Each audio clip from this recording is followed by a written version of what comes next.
there's one up here. Because I feel bad that you're all saying, okay, fine. I'm over it now. Thank you, Alan. She was so nervous. I don't know why. We just had a lovely dinner where I learned all about Botswana, so I don't understand quite what the nervousness was about. You did well. All these people. You see, my thing is I don't usually get to see you all either. It's just a camera. So it's kind of a treat for me to be here at Gettysburg and actually look you in the eye. I have a formal speech here. I'm going to read most of it, but I would really like to stop at some point. Somebody will give me the high sign and tell me when to stop, because I'd love to take your questions. And that's when I learned.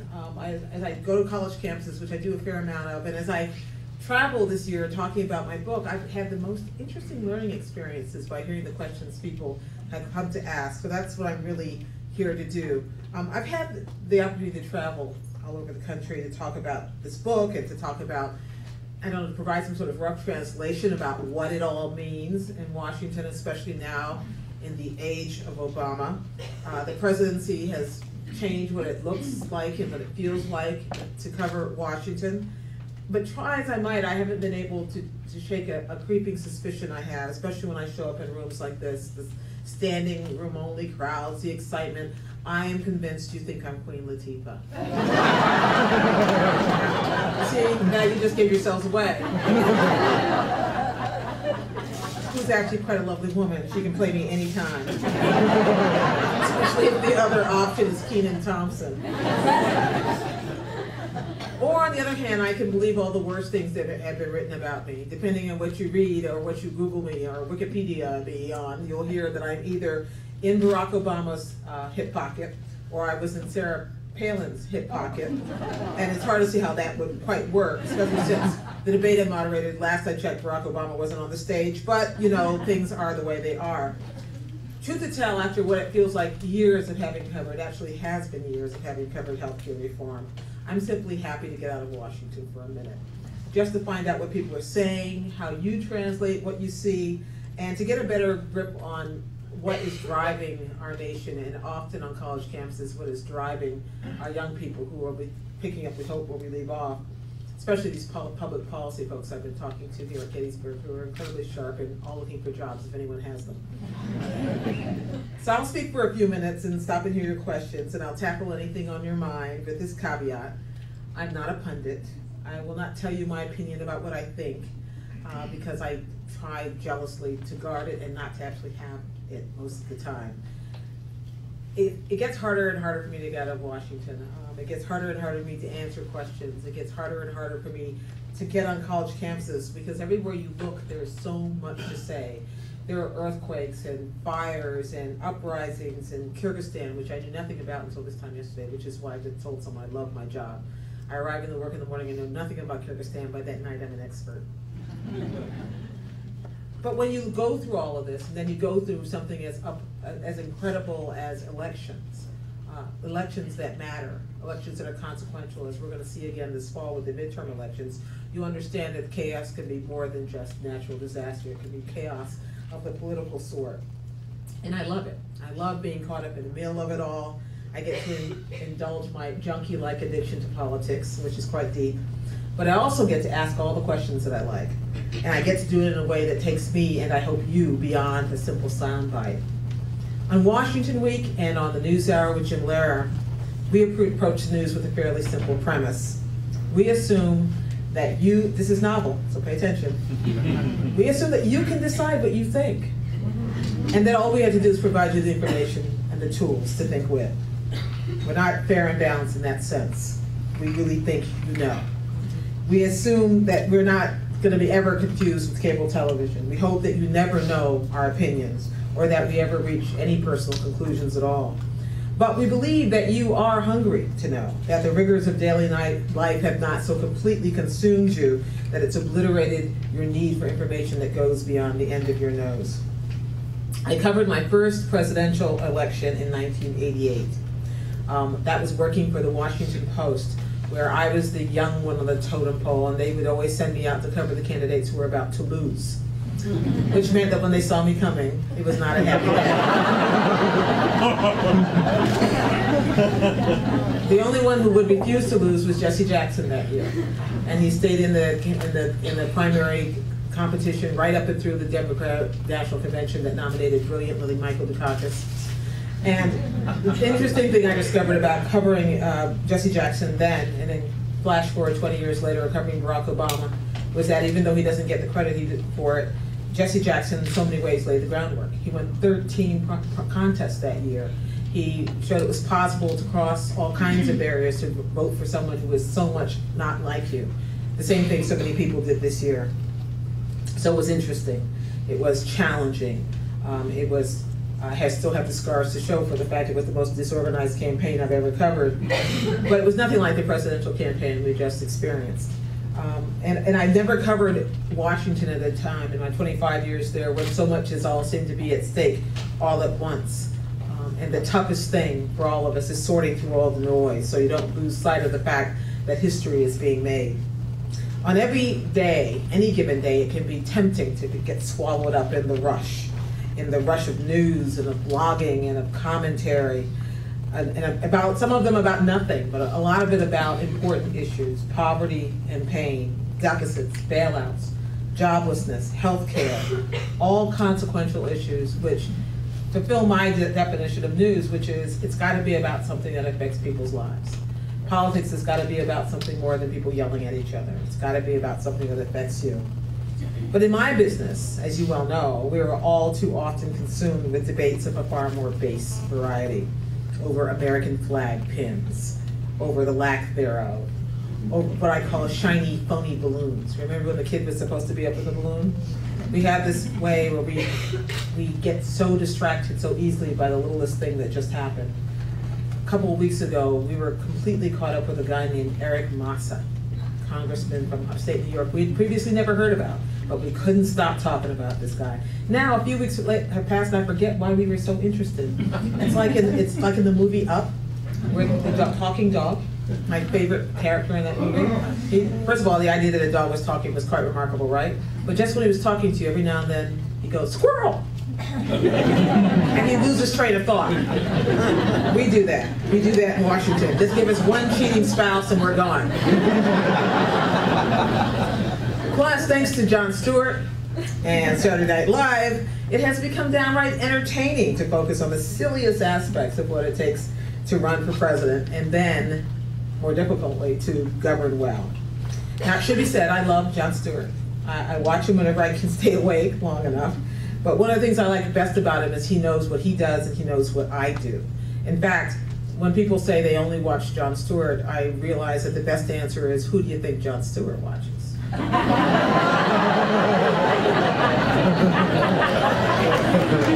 other thing I like about Jon Stewart, or his brand of humor at least, is that in order to get the joke, you have to have the information. You have to know who Nancy Pelosi is before you understand why the joke is funny. And you have to figure out, it's an informed kind of humor, which the downside is sometimes it may mean that we end up mocking everything that we hold dear. But most of the time it means that we ought to be paying closer attention. I was visiting another college not too long ago, and I saw that in the information that went out in advance, I was described as a noted Beltway journalist, which of course is exactly what I've striven not to be all these years, which is why I come out of the Beltway, just to prove it to myself. But I've gotten used along the way to being boiled down. When I was writing my book, The Breakthrough in Politics and Race in the Age of Obama, available to bookstore near you, I became identified, or if you're at Gettysburg College, for free, I became identified as an Obama booster by people who didn't know what the book was, who didn't realize it wasn't solely about Barack Obama, and in fact, by people who never then or now read the book. This happened conveniently just before I moderated a vice presidential debate. That's okay. What I realized was freaking a lot of people out is that I was writing a book about this that was dealing with the subject of race. And all it took was to have a black person writing about race to completely discombobulate people. In other words, that meant that I was somehow going to write a sympathetic book. Now, in other venues, I'm boiled down to other things, some correct, some incorrect. If you judge me simply by my bio, you could also brand me as an activist, but an activist on behalf of immigrants because my parents were born in other countries, or free speech because I'm a journalist who believes in the First Amendment, or women's rights because I'm a woman, or red lipstick because I wear it. You can decide that I am an activist. And some of that would be true, and some of it would not be. But there's one description that I've actually come to embrace belatedly, and it is that of a leader. I got my undergraduate degree at Simmons College in Boston, women's college, and one that taught me a lot about how to function in an environment where the words woman and leader are not in conflict. When I was in college there in the 1970s, it was all about discontent and challenge. We picketed, we protested, we imagined ourselves to be terribly, terribly serious. We grimaced, we groused, and even if we didn't always get what we demanded, learning to speak up turned out to be a critical part of an education that shaped us for the rest of our lives, which is a good thing. I don't know a black woman, or probably not any woman, who hasn't had to deal with extraordinary challenges in a country where neither blackness or femaleness is particularly prized. Being underestimated is the daily price of admission. But I have to say, even though my father was not exactly a feminist, he was a preacher who really wasn't crazy about women in the pulpit, for instance. He did manage somehow to raise two accomplished daughters, accomplished sons, but more surprisingly, accomplished daughters. And he did it by forgetting to tell us there was anything we couldn't do. He told all of his children the same thing and then was shocked that we took him seriously.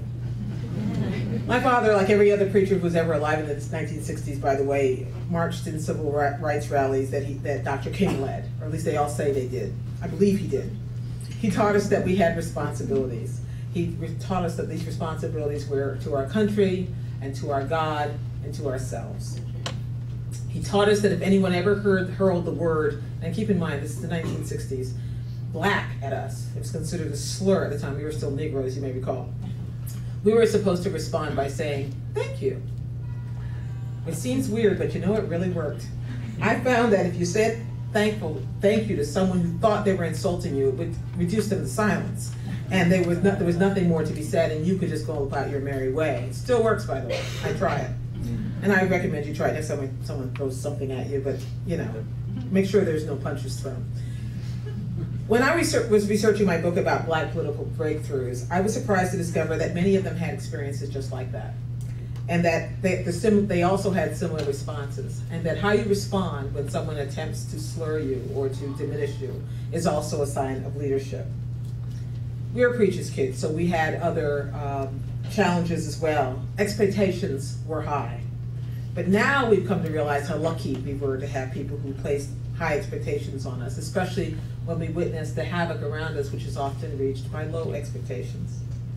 Now, I suspect none of us would probably be here, and certainly among you students here, you wouldn't be here if your parents hadn't set high expectations for you, whether it was your parents, your guardians, whoever cared enough about you to catch a glint of your possibilities. It's the striving for possibility that fueled the ambitions of people and heroes of mine like Harriet Tubman, who saw the possibilities in escaping slavery, or Sojourner Truth, who saw the possibilities of what women could add to a national conversation, or Martin King, who saw the possibilities of how equal access and simple justice could transform a nation. And because of those who have gone before me, I remain committed to the things that these people taught me were important. It is why I am a journalist, actually. And it's how I came to believe that the search for truth and the search for justice are not incompatible. In fact, they are essential. My parents taught me never to take no for an answer, which came in handy when I started my career. My first job, I found a note left on my workspace one day when I was an intern that said, "Nigger, go home." Now, you should understand, I did not grow up with this language in my household, so I wondered who this note was for. Turns out my bosses knew who it was for, and they offered me a job. So, gets you in the door, doesn't keep you there.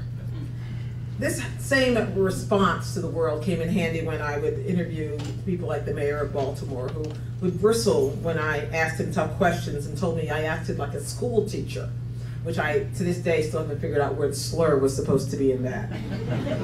It came in handy when Washington Post editors tried to kick me to the curb, and later on New York Times editors did the same thing.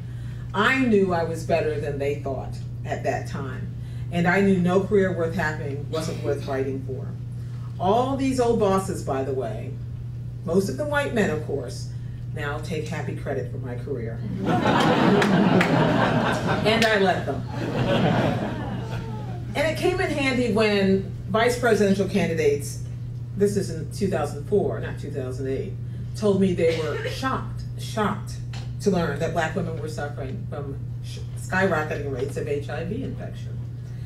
And it came in handy when Dick Cheney in that same debate told me he couldn't answer a question in the 30 seconds he was given, and I told him he had no choice. It came in handy when I walked into that other debate in 2008, and everyone was focused on Sarah Palin, who, by the way, one might notice didn't actually get elected vice president. People forgot Joe Biden was on the stage. I got hundreds of emails from people telling me the questions I should ask Governor Palin, and none asking me what I should ask Joe Biden.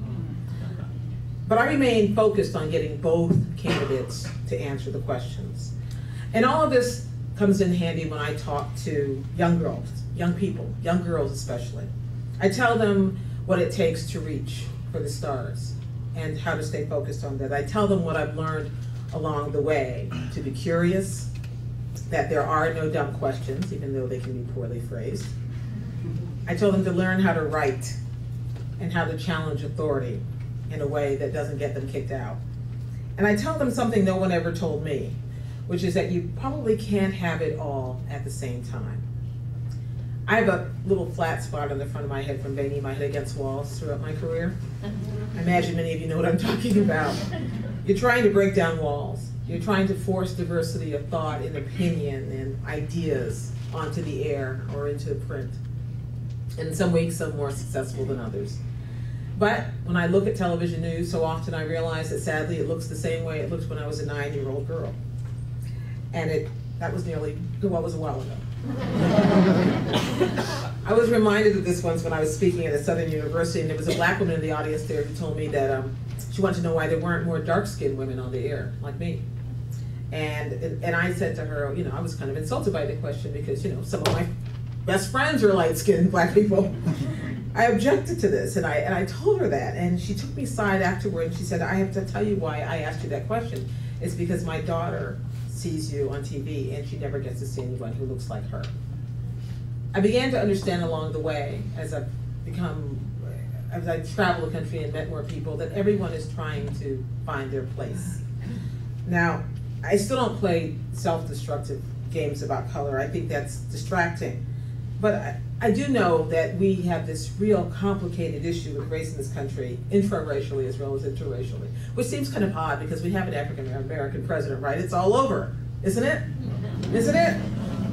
I've heard more than my share of that sentiment in the year since this book came out. We are very anxious, it seems, to get past the story, get past whatever makes us uncomfortable. And race has always been one of the things, better or worse, that makes us uncomfortable in this country for very good reason. It always has this power that it holds up over us. We go from 0 to 60 on the misunderstanding meter instantly. Just ask, you know, Henry Louis Gates Jr. or the Cambridge policeman or any number of people who've gotten caught up in that little tripwire. This week, Michael Steele. So I laugh when people tell me they're colorblind because to me, that pretty much means that they're blind. I had a guy call me up once on the radio show and say he was so proud of his father-in-law because he had become so open-minded about things, and he lived in St. Louis. And I said, oh, really? How's that? He said he took his children to see Avatar. And when the kids asked him afterward, I really like those blue people, the grandfather responded, what blue people? That's just blind. Colorblindness doesn't even work. For better or worse, it's the first thing people always notice about you. The secret is not to notice it. The secret is not to use it against or hold it against someone. Before I went into television, I used to have a little fun. I would call people up on the phone and ask to interview them and speak in my best, you know, King's English. And then they would meet me and be shocked to discover I was black. And there was this moment where they would pause and say, but, and they'd catch themselves and realize they couldn't say what had come into their mind. And it always gave me that half a beat advantage over them. I could move right in for the kill. I tell you all these stories not because I'm obsessed necessarily with race, but because they provide a useful lesson about the way we talk and about the way we exchange and the way we insult. The minute you call someone a name, the minute you accuse someone of the worst possible meaning and income, you call them a racist, the conversation shuts down. You're never going to have another conversation.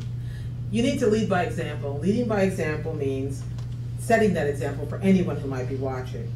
And that means for our kids, it's about building a platform so that they can follow you, a set of steps so they can climb up.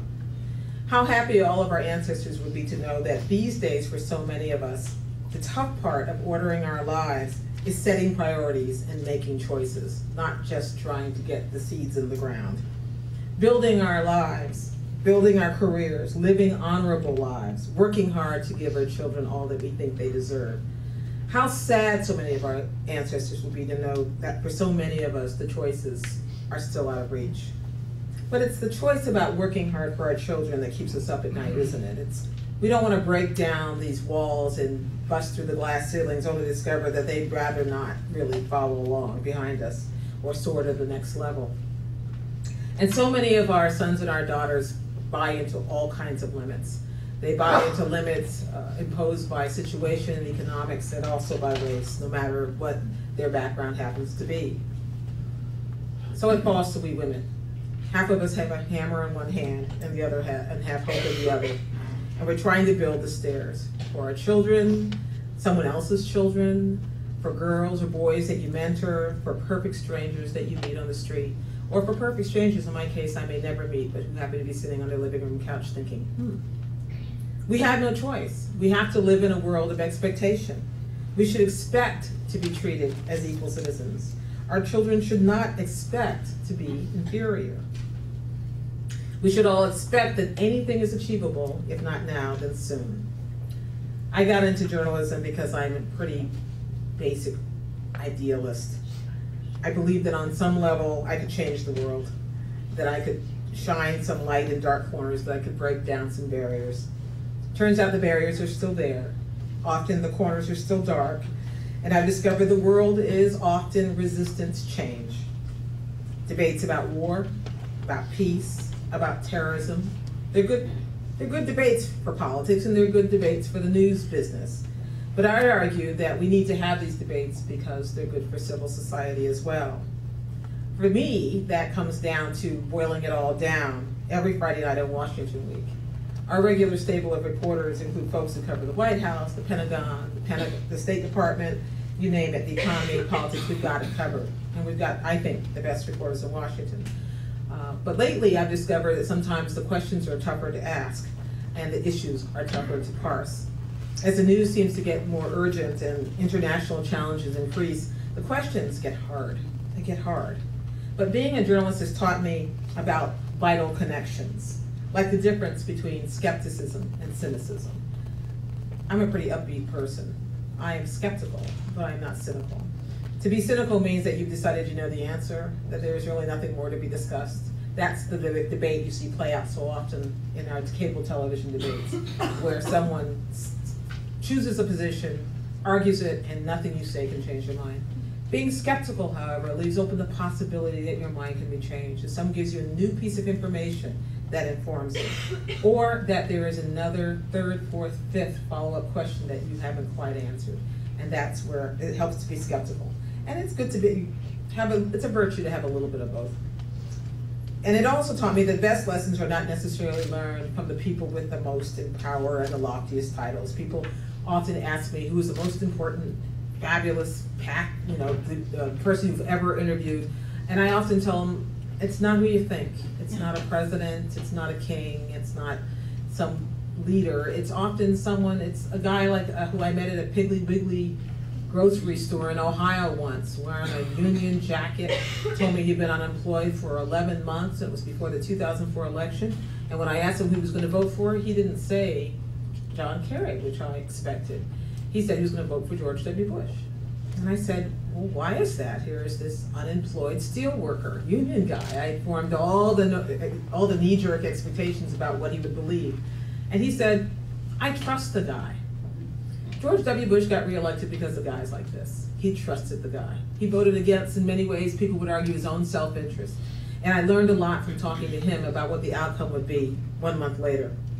That's talking to people who are not the usual suspects, who can often teach you so much more than the folks with the talking points. So the essence of the reporter's craft is to learn all you can about something that never previously interested you, like Kyrgyzstan. Find a way to make it accessible to everyone, who bothers to read or to listen to you. And if you can find a way to do it like I do every night on the NewsHour, every Friday on Washington Week, you've got one of the best jobs in journalism. So forgive me if after all this time as a journalist, I remain ever the optimist, ever certain that shining that little light, the light of justice and of understanding into the world, is hard and it is necessary, and ultimately it is very, very satisfying. On that note, I would like to stop and take your questions. Thank you.